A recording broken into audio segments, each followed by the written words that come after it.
तर योग्य तोडगा न निघाल्यास आंदोलन पुन्हा पेटणार असा इशारा बच्चू कडूंनी दिला। 30,000पेक्षा जास्त पेन्शन असणाऱ्याला कर्जमाफी नको असं बच्चू कडू यांनी म्हटलंय।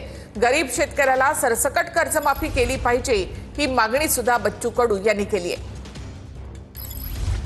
आता बैठक होणार आहे सह्याद्री गृहावर, कोण कोण जाणार आहे, तुम्ही तोडगा निघणार का? आणि आता त्याच्यासाठी आम्ही इथे बसलेलो आहोत आणि आता धो पाऊस झाल्यामुळं आज आम्ही मंगल कार्यालयात शिफ्ट झालेलो आहोत। 4-5 मंगल कार्यालयात हे सगळे कार्यकर्ते शिफ्ट करण्याचं काम सुरू राहील आणि व्यवस्थित जर तोडगा निघाला नाही तर आंदोलन पुन्हा पेटेल।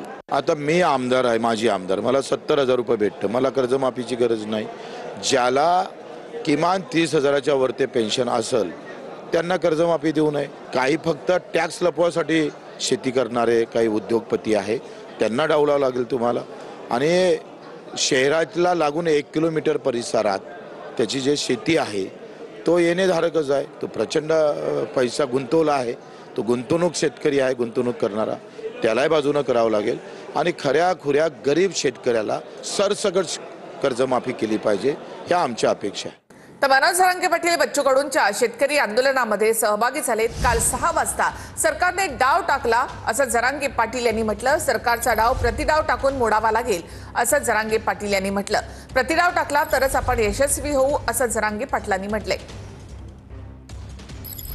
काल ते 6:30 वाजता बघितलं, डाव टाकला, म्हणलं आपण घरात नाही झोपू शकत। मी तुपकर साहेबाला फोन केला आणि त्यांना सांगितलं की बाबा मी गोळ्या औषध घेऊन निघतोय। आता टप्पा कसा असला पाहिजे आणि आता आंदोलनाची भूमिका काय असली पाहिजे?